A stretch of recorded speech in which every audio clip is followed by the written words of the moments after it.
Hey beautiful people, I hope y'all are having an amazing day. My name is Ashley and welcome to my YouTube channel. It is here on this YouTube channel where I educate, motivate, and inspire people to simply love God, love people, and live life unapologetically. If that is something that you are interested in, why don't you go ahead and hit that subscribe button? And before we get into the video, go ahead and give it a thumbs up. I would truly appreciate your support. So as the title has already said, God is faithful. This is simply my testimony about how God allowed me to purchase a home in the midst of a pandemic. I have my notebook here because y'all, it is a beady testimony and I really don't want to leave anything out, but I also don't want to make this video super long and start rambling. So back in 2020, at the beginning of the year in January, I was on a fast, and this was probably one of the first times that I have ever gone on a 3-day water fast. And so I noticed that one night as I was laying in bed, I heard the Lord clearly, and God spoke to me and said, I am releasing houses in this season, houses you did not build. What has held you up in past seasons will not hold you up in this season. And I remember thinking to myself, wow, that was so clear. Like, I don't think I have ever heard God clearly as I did that night. And I was like, wow, this fasting thing works. I need to do this more often when it comes to just going on a total water fast, because the clarity that I have right now, hearing the voice of God, is just amazing. And immediately I also began to think, well, this word doesn't apply to me because I already have a house. You see, back in 2013, I was blessed at the age of 23 to purchase my first home. And so I was thinking, well, I already have a house. You know, I don't think right now is a good time for me to go and get another house. I don't think I can afford the house that I want. And for my next home, I truly don't want to settle. So I want to make sure I have everything that I want in the next house. And so taking that word, I immediately said, well, God, what do Next, I went and said, God, what do I do with this word? And so God took me to Deuteronomy 6:11, because that word was so clear. I'm like, you know, what is it, God? What do I do with this? I went to Deuteronomy 6:11, and I will do a teaching on this passage of scripture in another video soon, because it's so meaty and I want to give more context to this passage of scripture. But I went to the word and I was like, man, God, like, this is exactly what you just told me in my bed. Like, this is what I just heard from you. And I began to pray into Deuteronomy 6:11 for myself and even for other people. And so as the weeks and months went by, God allowed me to begin to share this word, this prophetic word, with some of my closest friends. And I knew what they were going through at the time, but I didn't know a lot. I knew some of them were looking to buy a home, and I just like, you know, this is what God said, all of this stuff. And they just kind of like, oh, that encourages me or whatever. And so I remember probably 2 or 3 months later, the pandemic hit. However, my friends were able, my friends and the other people I shared this word with in 2020, they were able to become first-time home owners with amazing testimonies, I tell you. And this word was literally for them. God released to them houses they didn't build. One of my friends, she received a house that somebody else had literally built, and when it was almost time that they were finished with construction, the other person had to pull out. And so she got a house with all of these upgrades and things like that for less than what the house was actually worth. And what it held her up in previous seasons, it no longer held her up in this moment. And so she was getting all of this favor in her home buying process in the midst of a pandemic, because most people know that in March and beyond, at the start of the pandemic, things for the housing market got super duper crazy. Then I had another friend who was able to get a property where it actually came with an additional house. So she ended up getting 2 houses for the price of one. You can't tell me that God is not faithful when it comes to his word and when it comes to his promises. And so after hearing their stories, after hearing their testimonies and seeing them in their new properties, I just thought, well, God, thank you that I was able to give a word of encouragement, give a word of knowledge to them. And I thought the word was over. But one of my friends, as I was sharing this, she just kept saying, you know what, that word is for you, Ashley, that word is for you. And I just kept thinking like, I don't think it's for me. I wish it was for me, but it's not for me, because I already have my own home, and the house that I actually desire and want to get, I won't be able to afford that or get that anytime soon. Probably not until I'm married or anything like that. And at the time, at the time, I was not dating. I was not in any relationship that was leading close towards getting married or anything like that. So I'm thinking my next house is not going to come until 5 or 6 years down the line. And so I put that on the back burner, that I'll get a house later when it's time or whatever. I put the word not on the shelf, but I just put it slightly to the side. And as God led me to release the word to other people, to other friends, I did so accordingly. But fast forward a little bit to 2021, I began to go into prayer at the start of the year again. And one of the prayer points that I prayed into was Deuteronomy 6, chapter 11 again. But I started praying for my new home, and I didn't really put too much focus or emphasis on it, meaning like, okay, God, why are you having me to pray into this? I just followed with obedience, just praying into it. And as I began to pray, I also began to see that I was outgrowing my space and outgrowing my home. When I bought my home at the age of 23, I went into it thinking like, oh, you know what? I'm 23. This is just going to be a starter home. Eventually, this will turn into a rental property, whatever. I don't plan to raise a family here because it's super small, whatever, things like that. Like, this is just a starter home. It's a good investment. So I took that idea. However, because of the pandemic, I was able to move forward in my businesses. I was able to move forward in different endeavors and things like that. And so one of the things that I did not realize actually until I got into the pre-approval process when it came to my home was that my income had actually doubled from 2019 to 2021.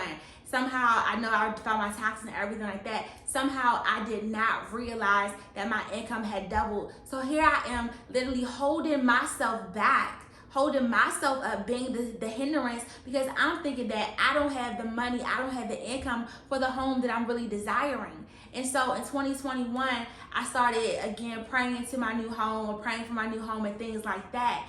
And I stood on this word, Deuteronomy 6:11. However, I was on YouTube one day watching one of the financial gurus, and he was doing this video where he was ranting about the housing market. He was like, you know what, if you didn't buy, in the years or the months past, you're out of luck right now because the housing market is crazy. It's going to burst. You're not going to be able to afford anything. People are putting tens and thousands of dollars above asking price on homes and things like that. And people are getting outbid with ridiculous numbers. So if you don't have cash, or if you don't have this amount of money to spend over asking price, like, you're never going to get a house in the next few years.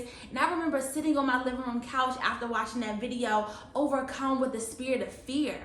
And I'm like, oh my gosh, like, I missed my opportunity, or I'll never get another opportunity to buy a home anytime soon, or anything like that. And one of the things that I truly believe about the spirit of fear is that when it comes, because it's not from God, that is a call to action, that I need to go into prayer. And not only do I need to go into prayer, I also need to remind myself and stand on the word of God. So I immediately went into prayer in that moment. I will not have the spirit of fear, because that is not what God has given me. God has given me the spirit of power, of love, and of a sound mind. And I'm going to pray into Deuteronomy 6:11. And I begin to say, God, if this word is for me, that you are releasing houses in this season, house that I did not build, and what has held me up in past seasons will not hold me up in this season, then I trust you and I surrender. And what my surrender looked like after that prayer, it looked like me starting to get renovations done to my home. It looked like me starting to get repairs and to prepare my house for the selling market. And that is what I did. I didn't know where I was going. I didn't know when I was going. I didn't know what was going to happen. I barely knew what to do next. But I knew that I needed to start making those renovations and those preparations to put my house on the market. Fast forward a few weeks later, after starting those renovations, I literally put this post on Facebook, and I truly at the time was not using Facebook and social media significantly. And so I put this random post that said, it's time to move in, move up, and move out. And my AP, and when I say AP throughout this video, I'm referring to an accountability partner. My AP is someone who holds me accountable in various areas of my life. She's also one of my great friends, has been my friend for many years, and also is a prayer partner. So someone who pray with regularly, things like that. So when I'm saying AP throughout this video, I am talking about an accountability partner. That is what I am saying. for that. So my AP texted me and was like, "Oh, I just saw your story, and I just came out of prayer, and God led me to go to your story, and I need to talk to you." And so we ended up having a quick phone call, and she was like, "God told me to tell you it's time to sell your house." And one of the things about me, not many people can pick up the phone to tell me, God told me to tell you. And one of the things that I learned early on in my walk with Christ was that God never forwards emails. And so nobody should ever say to you or to myself that God told me to tell you something and it's news to you.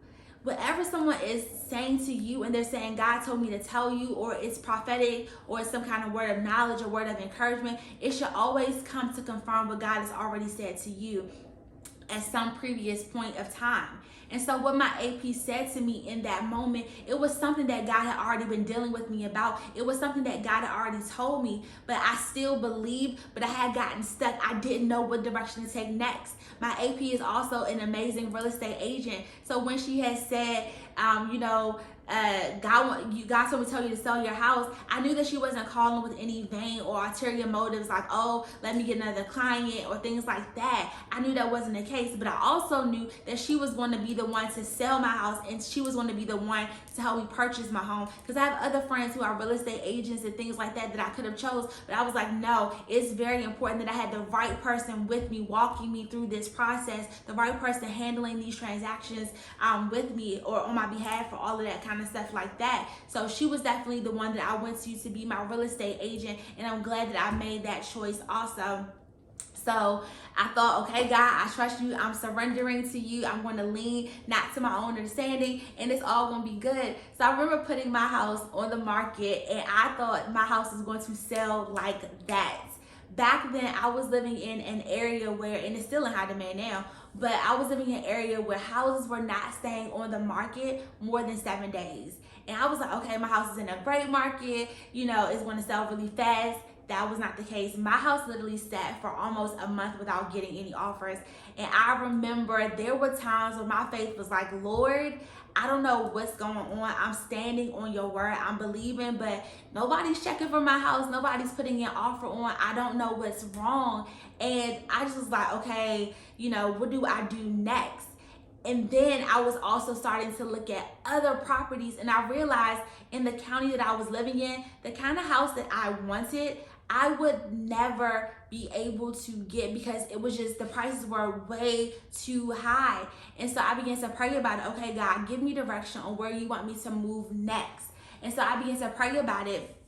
And some of the houses that my real estate agent started to show me, they were in different areas. And when I began to look in one area specifically, I just like, okay, I don't know much about this area. Let me just drive down there and see what it's about. When I literally started driving to this area, not looking at any house in particular, when I tell you, I felt the peace of God come over me, not even going into a home, but just the area and the community in itself. I said, oh yeah, this is where I want to live. This is where I need to live in the next season of my life. And so I put out all the other zip codes that were on my search for a new home, and I narrowed it down to this one community, this one area. This is where I know God is going to plant me. Now, the thing about this one area, there's not a lot of houses here, so when houses do come on the market, they go so fast. And because I had a contingency at the time where I only could put an offer on a home, and I had to let them know that I could only get financing for this new home if my old home sold. So I had that contingency, and no one, because of the housing market, no one was accepting offers with contingency. So I'm like, man, God, I can't really sell my house right now because I'm not getting offers there. I can't purchase a new house. Like, what is going on? What is happening? Like, it shouldn't be taking this long. And so really during that time where there was no action happening with my house or getting a new house, God really allowed my faith to be strengthened in that moment. No matter what you see, Ashley, you have got to stand on what I said. You have got to stand on the very word of God. You have got to learn to trust me. You have got to know that my character in this season. You have got to know that I am your father. You have got to know that I'm your friend. I am faithful. And so that is really what I learned during that period of time when there was nothing happening. And so as I began to stand on the word of God, I finally got an offer on my home. I got multiple offers in 1 week. And the thing about it was, I knew that I was not supposed to go with the person who just bid the most, who offered the most money. That wasn't the case. I needed to be strategic. I needed to be prayerful about who I needed to sell my home to. And so God led me to accept the right offer. And that was critical because that person, there was no hiccups in the closing process at all. And so finally, my lender, because they worked so well with my real estate agent and they had a strong business relationship with her, they were like, you know what, we're not going to put a contingency, we're not going to require a contingency for the financing in your new home. So when you put an offer in, there are no contingencies. And that was such a blessing to have, to know. They said, we know your real estate agent, we know her work ethic, she'll sell your house, and we know that there will be no complications or problems with that. If anything does possibly happen, we know that it was just an issue with the financing fell through, which was true, and things like that. So that was a blessing. So finally, I was able to start putting offers on a new home, and I will tell you about that.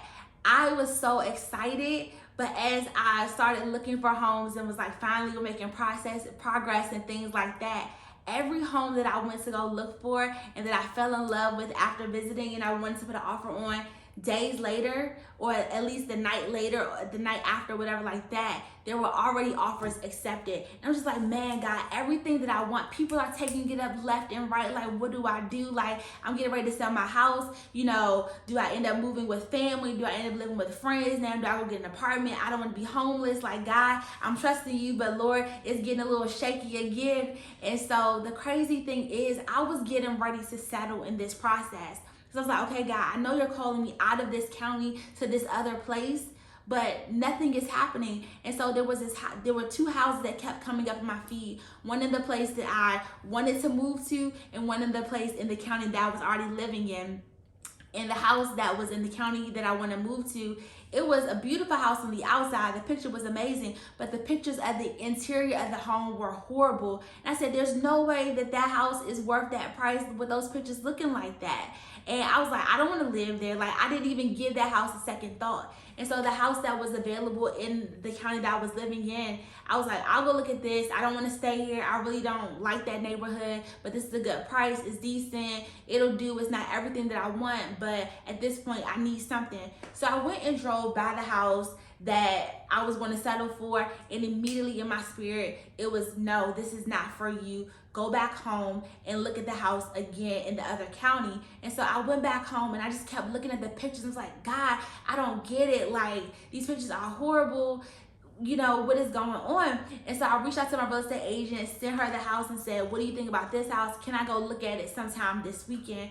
And she set it up so I can go look at it on Sunday. Y'all, when I tell you, as soon as I pulled up into this community, I knew that this was my house. I knew that I was literally at home. And that was such a blessing to know that here I am at home, the place that God has for me. When I walked into the home, let me tell you, those pictures did not do this house justice. This house is beautiful. This house is amazing. This house is everything that I've ever wanted and so much more. That's the kind of God that we serve. That's the kind of God that is faithful. The God that who will sit up here and allow our real estate agents to put pictures that are blurry in a housing market that is crazy. Pictures that are blurry. No one had put any offers on this home. No one had put any offers on this home. And when I came to this house, there was so much peace. There was so much glory here. My AP ended up coming back with me the next day. And my AP, who's also my real estate agent, I said that earlier, I think, but we ended up spending some time in prayer in the home. And y'all, when I tell you the glory of God literally filled this home, she said, Ashley, this is your house. And I said, I know, let's put an offer on it. And so she submitted the offer the next day. And there was a bit of a delay hearing back from the seller's agent or anything like that, because one thing that I also did, because there were no offers on this home, y'all, I ended up submitting an offer that was for less than listing price. Going back to that YouTube video, the guy was saying that people are spending $20,000 and $10,000, $30,000, $50,000 above asking price for homes. And here I am submitting an offer in a great neighborhood that barely has homes available for sale, and I'm submitting an offer for less than asking price. y'all, it was accepted. That is nobody but God. God is indeed faithful. And that is a word for someone right there. Maybe you're like, man, whatever God has promised me or whatever God has for me, somebody else is going to get it, or you're concerned about somebody taking what God has for you. Let me tell you this. God put this home on reserve for me. It was just for me. Nobody else could take what God has for me. Nobody else can take what God has for you. You need to believe that whatever God has promised you, whatever God has spoken over your life for you, concerning you, it is going to happen. It is going to come through. Whatever God has for you, it is yours. You can trust it. You can believe it. If it goes to somebody else, believe that it wasn't for you. It wasn't yours, okay? So whatever that is, whoever that is for, I just feel that that encouragement is needed right now, that whatever God has for you, it is literally on hold. It is literally on reserve just for you. So I will say this as I get ready to close out with this testimony. God is extremely faithful, because I said earlier, my income doubled. My income was able to double because in the pandemic, shortly after it started, I was able to start my own private practice as a mental health therapist. And one of the unfortunate realities about the pandemic is that we are now living in a mental health crisis. And so one of the things is my services became in demand. And so I'm sitting there, in my home, counseling and doing all this stuff while still being able to maintain a full-time job. One of the other things that came out of the pandemic was me getting more speaking engagements and things like that. I love to wear, I'm a little bit more comfortable and casual now with the pandemic, so I love to wear t-shirts, I love to wear hoodies now. And so merchandise and faith and fashion and apparel lifestyle brand came out of the pandemic as well. So I literally had all of this going on, and the income was coming, the income was right there. And so God is faithful that He will allow you to have everything that you need if only you would just trust Him and if only you would believe. So I also say this as I get ready to close out, because I can feel myself rambling and I don't want to do that. But I sold my home on Friday, my old home on Friday. I closed on this home on Monday. Everything went smooth. Everything went seamless. Everything in less than 30 days, which is unheard of. So let that be your encouragement. Whatever God has spoken over you, whatever God has said concerning your life, it is going to happen, because our God, He is indeed faithful. God is faithful. God is faithful. And this is the last thing I'll share, because I feel so strong and so led to share it, about Deuteronomy chapter 6 verse 11. One of the things that Deuteronomy chapter 6 and 11 says, or reminds me of, or if you study a little bit more, is that God brought the children of Israel into this place of peace, this place of order, this place of stability, this place of even prosperity. And so when I look at where I'm living now, I never thought I could live in a community like this. I am probably one of the youngest residents here. I'm probably one of the only ones who is a single woman or a single person and who doesn't have children and things like that. But you know what? It doesn't matter about that. God will always make provision for His sons and for His daughters. Like I told you guys earlier, I was holding myself up thinking that I couldn't get this kind of space until I got married or whatever like that. I don't know what's in my imminent future and things like that, but what I do know is that this home is conducive for everything I need. I'm able to run my private practice here. I'm able to have, the stuff that I need for all of my other businesses as well. And so God is truly faithful. I'm able to open my home up to other people, to host different events here. So God is truly faithful. And what I love about all of this is that God gets all the glory.